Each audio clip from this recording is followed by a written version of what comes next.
be discussing with you all what I think the most important aspect of leadership is, and that is failure. And I know a lot of you guys are sitting there thinking, failure, Kara? Like, that's not a necessity to leadership. But just hear me out for a couple minutes. The definition of failure is the state or condition of not meeting a desirable or intended objective. Now, this is something that I just realized about 2 weeks ago in Jackie and I's mentor class. We were sitting there, and our mentees have to get up, and they had to talk about a time in their lives when they either succeeded as a leader or when they failed as a leader, and what was the outcome, and what they learned from it. And almost about 97% of our mentees got up there and talked about a time when they failed as leader. And here are these freshmen of UCF in the Lead Scholars Program talking about, in front of all their classmates who were also leaders of UCF, talking about when they failed, how they learned from it, what the objective was, and how it has bettered them as leader. And because if you think about it, if you constantly succeed as a leader, then you succeed every time, then what are you going to learn? Like, what's the new objective? How are you going to improve yourself? And here's a quote from James Russell Lowell. He says, "Mishaps are like knives. They either serve us or cut us, as we grasp them by the handle or by the blade." When I first read this, I thought it was a little bit juvenile, but then I took a second look at it, and I was like, that explains it perfectly. If you are going to get down on yourself about it, you're going to grasp it by the blade, right? By your failure.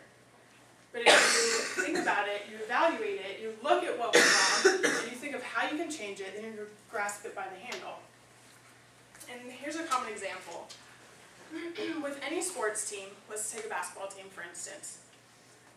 If you constantly win using the same defense and running the same plays, and obviously you will succeed, but will you ever actually grow as a leader? Like, will your team actually grow and become better? It's not until that other state, national champs, or whatever comes and beats you guys and surpasses your plays and surpasses your defense that you actually are able to come up with something else and how you can change it and how you're going to grow as a team. And so a personal example of mine is from last year in our Lead Scholars class. There was 3 people in our group, and we all had to do those group projects in the second semester. And a lot of you were in my class. And in our group projects, me and one other person in the group decided that it would be better when our third person in the group wasn't really contributing. They were always gone. So we thought it'd be better if we just did our part, we just did the whole thing, and got it done, we would get an A. Did that happen? No. It actually ended up that the third person in our group didn't know what was going on, because when we had to make the presentation in front of everyone, they were like, I have no idea, what is this PowerPoint on? And then it ended up, we did not get the grade that we wanted. So from that we failed, and the second group project that we had to do, we were able to incorporate everyone and learn from it. And here's a quote from Elaine Maxwell.